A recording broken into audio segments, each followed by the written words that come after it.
Extra extra, read all about it. Welcome to the Empires Recap, and today we'll be going over the chaos and drama of our somewhat respected rulers.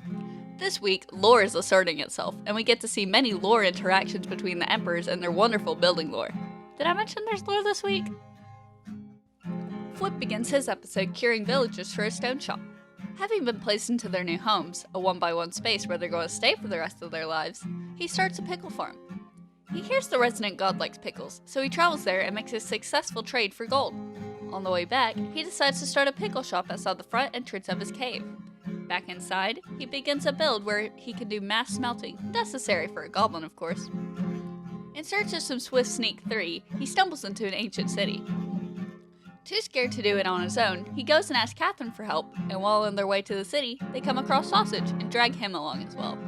Some death later, he heads home and does some infrastructure by building some roads.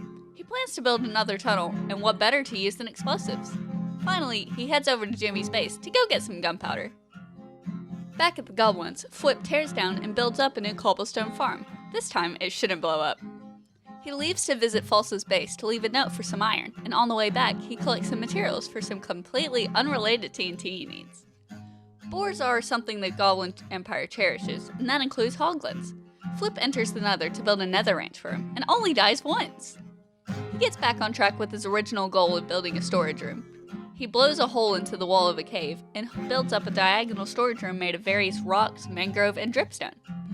Pix comes over and they trade froglights for a delivery of several shulkers of stone from his new generator.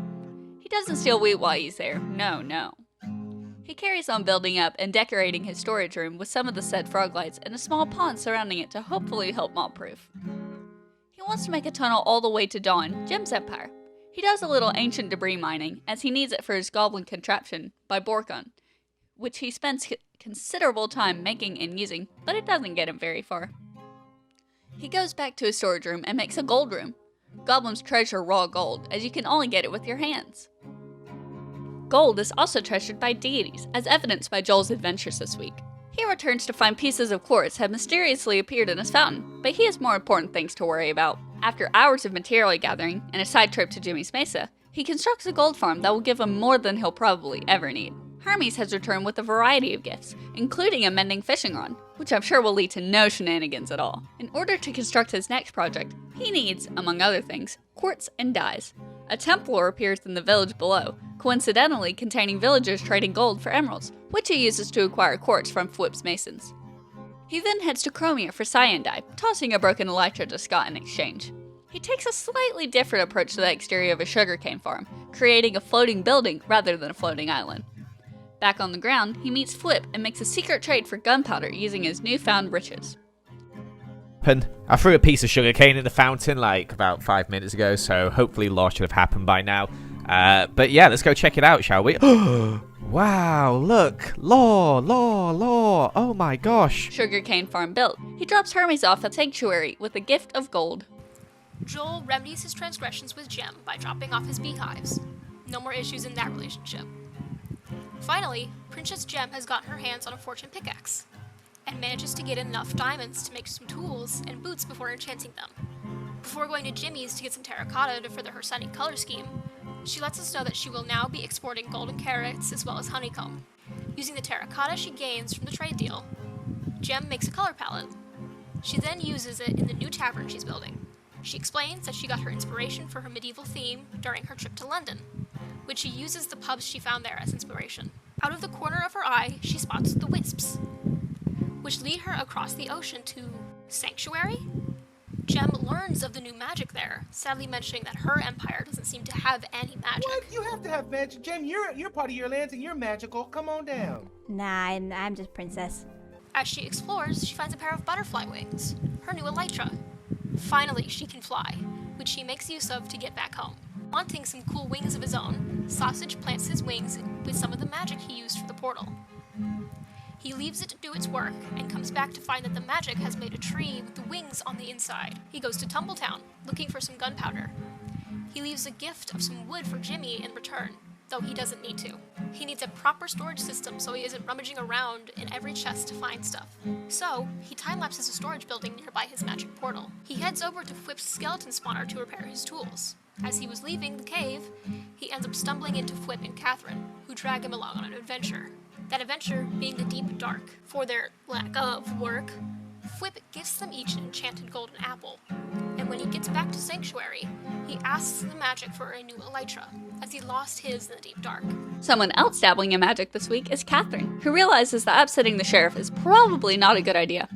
Thus, she sets off to pay for her crimes, but not before setting up a bounty board. For obvious reasons, the Slayer of Monsters, aka me, has to be a secret. However, it seems as though Catherine is not very good at keeping said secret.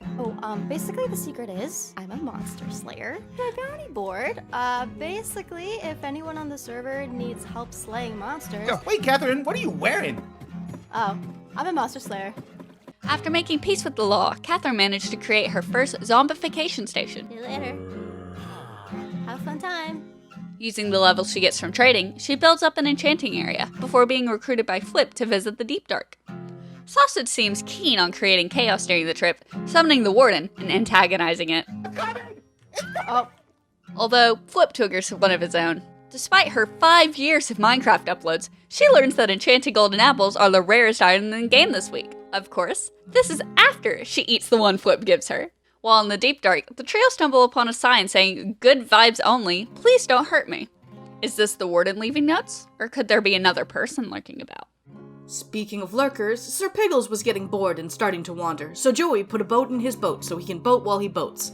Now that he's settled on the name of his empire, the next step is a banner, and Joey has a few designs in mind. For one of them, he's going to need a creeper head, which means working with charged creepers and lightning. Dangerous, but there's no better man to get a trident than the King of the Sea. Joey finds a perfect little island right next to a drowned temple and a treasure map, and this might be the happiest anyone's ever been to be in a zombie apocalypse. That is until the trident-wielding army arrives, all at once. Between the tridents, the skeletons, and the water itself, Joey is forced into retreat, but that won't stop him getting his banner pattern. He's not a caveman, he's a pirate! He has technology in the form of a lightning rod. Trapping a creeper in a boat next to a rod is a lot easier. And while he's waiting for a storm, Joey snags his trident after all. You know what they say, a watched trident never drops. Even after a quick stop at Fwhip's spawner to grind levels and admire the new signage, however, Joey still needs a thunderstorm. While he's waiting, again, he gets a visit from a wandering trader, who manages to blow up one of his creepers. This is just not his day.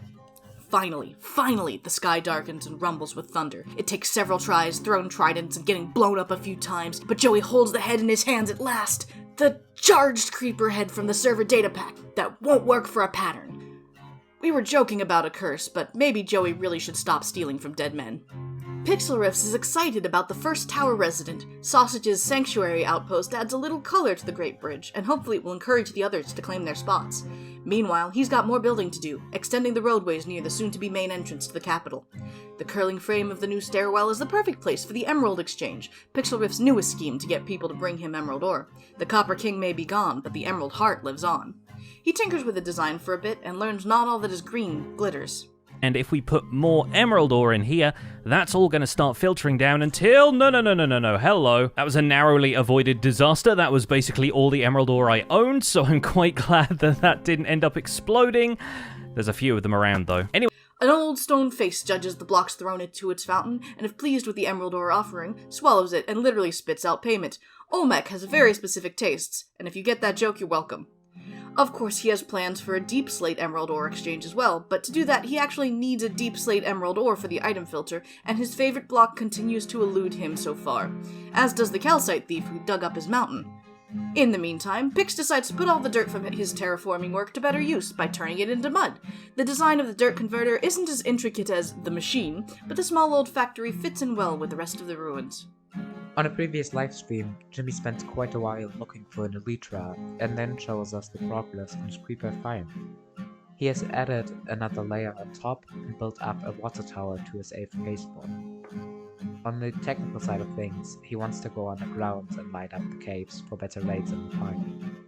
He comes across a snake in his boot, but we all know the sheriff isn't to be toyed with. He doesn't appreciate the implications. Catherine comes by, trying to make up for stealing the terracotta from last episode. She apologizes by way of some violence and offering her monster killing services. The sheriff has had some deals with curses before, so if she promises to not bring any of that from Temple Town, they can make an alliance. He lights up the caves below his base once Catherine has left, and builds up a barn where he is interrupted by Fwhip, who is looking for gunpowder and can't stop laughing about the snake in his boot. When he leaves, the sheriff... Thank you. I would argue that probably having one of the more... chickens and sheep. Another guest arrives, and it is Scott, looking for some gunpowder and unrelenting, with the innuendo. Scott gives him some dice and gets added to the board of alliances. That is a great start to something for sure.